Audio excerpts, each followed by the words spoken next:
Ya, Assalamualaikum dan selamat pagi kepada semua murid. Hari ini kita akan sambung lagi pembelajaran kita. Kita akan masuk kepada buku teks yang kedua, jilid 2, Bahasa Melayu tahun 2, jilid 2. Okay, dengan tema yang baru iaitu jati diri, patriotisme dan kewarganegaraan. Tajuk kita hari ini ialah amalan yang baik. Standard pembelajaran kita hari ini mendengar, memahami dan memberikan respon terhadap soalan. Okay, berdasarkan kamu lihat kepada gambar yang di sebelah kiri ini dalam buku teks kamu muka surat 1. Okay, dalam gambar ini menunjukkan aktiviti co-curriculum ataupun co-akademik yang diadakan di sekolah bagi memupuk jati diri, patriotisme dan kewarganegaraan melalui aktiviti co-curriculum yang diadakan. Okey, kita lihat kepada buku teks muka surat 2. Okey, dengan amalan yang baik ya. Okey, amalan yang baik. Maksudnya amalan di sini iaitu perbuatan yang kita sering lakukan. Okey, amalan. Jadi kita jadikan amalan dia yang kita selalu lakukan yang baik. Itu maksud amalan yang baik ya. Okey, kita lihat kepada gambar yang pertama ni. Amalan yang baik yang pertama ialah membawa bendera. Kebiasaannya membawa bendera ini kita akan buat pada hari kebangsaan. Murid-murid akan berarak memegang bendera. Itu merupakan satu amalan setiap kali hari kebangsaan diadakan, iaitu membawa bendera.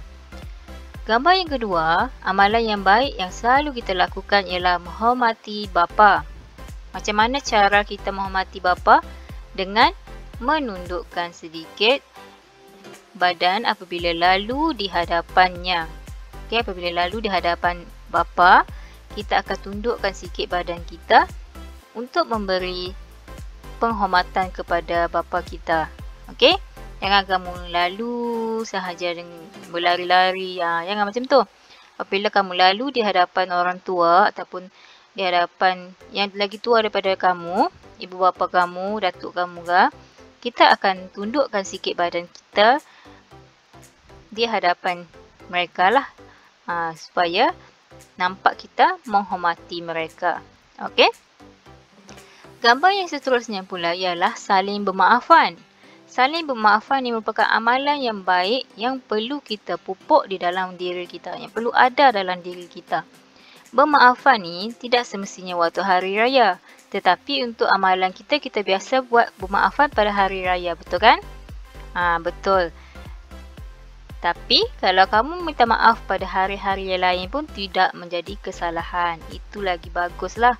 Setiap hari kita minta maaf dengan orang sekiranya ada kesalahan. Okey, itu adalah 3 gambar yang menunjukkan amalan yang baik yang sentiasa kita lakukan. Cikgu pasti setiap murid pernah melakukan ini. Membawa bendera, menghormati bapa dan juga saling bermaafan. Okey, jom kita lihat kepada petikan dialog yang terdapat dalam buku teks kamu ni. Petikan dialog Hasan, Alice dan juga Komala. Okay, jom kita baca bersama-sama. Selamat pagi, Alice.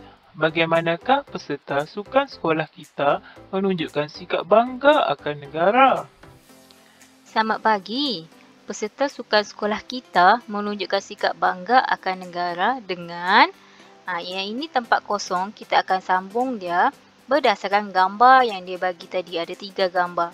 Jadi yang ini gambar yang pertama lah dengan mengibarkan bendera. Okey, mengibarkan bendera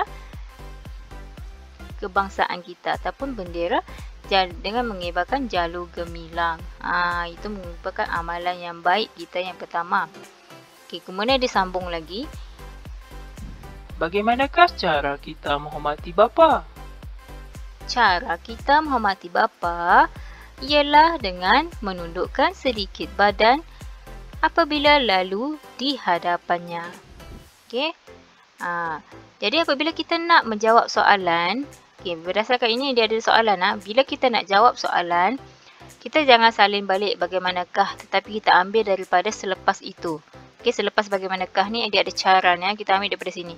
Cara kita menghormati bapa ialah dengan menundukkan sedikit badan apabila lalu di hadapannya. Okey. Hasan sambung lagi. Komala, jika berlaku perselisihan faham sesama kita, apakah yang perlu kita lakukan? Okay, jadi Komala akan jawab berdasarkan gambar yang ketiga, iaitu kita perlulah saling bermaafan sesama kita supaya perselisihan faham tidak akan berlaku. Okey, faham tu? Jadi apabila berlaku perselisihan faham, kalau kamu bergaduh dengan kawan kamu ke apa, kita perlulah saling bermaafan supaya tidak berpanjangan, tidaklah bermasa muka dengan yang dalam tempoh yang lama. Okey, faham tak? Okey, jadi di sini apa yang perlu kamu buat ialah lengkapkan tempat kosong di dalam petikan dialog buku teks jilid 2, muka surat 2 yang tadilah yang cikgu baca tadi tu. Kalau kamu perasan, kalau kamu tengok video ini, cikgu telah pun isi tempat kosong tu dengan dialognya. Kalau kamu tahu, kamu bolehlah rakam, kamu dah isi tempat kosong tadi tu. So, kamu rakam perbualan berdasarkan dialog tersebut. Kamu baca perbualan tu sama macam intonasi cikgu baca tadi. Okey, rakam. Lepas tu bagi kepada cikgu macam mana cara kamu menjawab soalan. Soalan itu berdasarkan pertuturan kamu. Cikgu nak dengar macam mana kamu bertutur dalam menjawab soalan.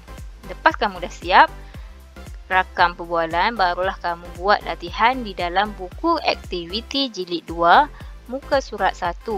Yang ini kamu kena isi tempat kosong berpandukan gambar. Dia ada gambar dan kamu perlu isi tempat kosong tu, tengok gambar tu. Apa yang dia nak kamu isikan dalam tu. Dalam yang tempat kosong tu. Jelas 3 ini saja kamu punya tugasan. Yang lengkapkan tempat kosong tu hanya kamu contengkan sahajalah. Tak perlulah kamu tulis dalam BM1 ke BM2 ke, tak perlu. Kamu hanya tulis untuk kamu rakam perbualan sahaja. Sebabnya perbualan tu bila kamu nak baca dia, bila kamu nak sebut dia, kamu perlu sebut yang tempat kosong tu sekali. Mesti lengkap lah. Baru hantar kepada cikgu. Jangan pula kamu rakam tak lengkap. Okey? Jadi itu sahaja tugasan kamu hari ini. Terima kasih.